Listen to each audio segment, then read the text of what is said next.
Have you ever wondered what would happen if Alpha's race never existed in the Skibidi multiverse? We all know how this particular group was able to have such an immense impact on the story. What would be the possible changes and battles that would unfold in the series without them? Well, without any further ado, let's get right into it. Alpha's race is a very mysterious race in the series, with insect-looking titans and agents that carry orbs. But unfortunately, that's the only thing we know about them. They also have a master, which we believe would be no joke if unleashed. This Alpha came to their universe to conquer under the instructions of her master, and they really caused a lot of havoc and shaped the plot significantly. If they didn't exist here, well, from the first episode till the parts when we started seeing traces of their race, things would pretty much be the same. The Skibidis and the Alliance would be in a tug of war, battling for survival. So, beginning from where she went to form an alliance with the Skibidis to be able to destroy the clocks, this would pretty much not be the case, as they don't exist in this scenario. Instead, when the Skibidi scientist retreats back to the base after collecting his daily dose of bullying, they would just proceed to upgrade his shell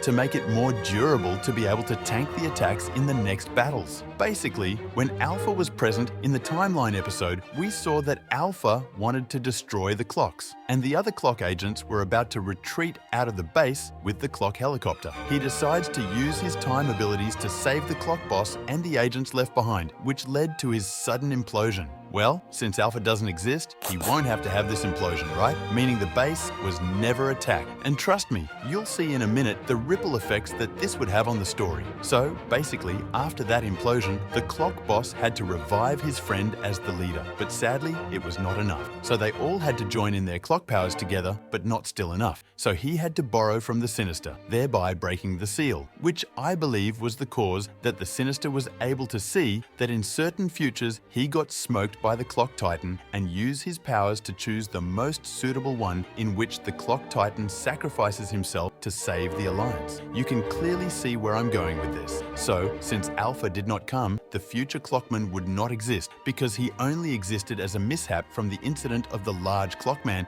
which led to the summoning of the future Clockman, and some Sinister DNA was involved, which means he's the father. But future Clockman has daddy issues because Sinister was not there for him in childhood. He was always yapping. So, the future Clockman wouldn't exist and no Alpha. So, basically, what would happen is the Skibidis would raid the clock base with all their might, but the Drill Titan is injured, or should I say totally damaged, and the Speaker Titan went for upgrades. So, it's left with the Camera Titan, and the TV Titan would soon join in the battle. But the Skibidis would come prepared with multiple mutants and toilets. But since the drill race would not be annihilated like in the original story, they would also come to help in the very massive battle, which I believe with their melee skills, they would be able to totally destroy the toilets and mutants at the base, alongside the other agents with the Titans bullying the scientist. I don't think they would need the Clock Titan. Instead, he'll still be at the secret location getting more upgrades. Now that the base would not be claimed by the Skibidis, or Alpha did not manipulate anyone, the clock boss would not be smoked by the alarm clockman. Instead, after successfully protecting the base, the Alliance would move on to the next episodes. And here is where they would find out about the G-Man apocalypse in full detail, and the Alliance would know the amount of danger coming in. So, they would kit up and go on a full-fledged mission against the Skibidis with the aim of stopping the G-Man apocalypse. And just like in the original story, the battle would rage on with the Titans battling ferociously with the Skibidis. Unfortunately, the Clock Titan would still be immobilized, and here is where things get complicated, and C-Pen would still carry out his evil deeds, which means that the Commander would still be enraged by his daughter's unfortunate end. Since the Zeros are still on the Skibidis' side, it would mean that the Commander would still come to confront the immobilized Clock Titan.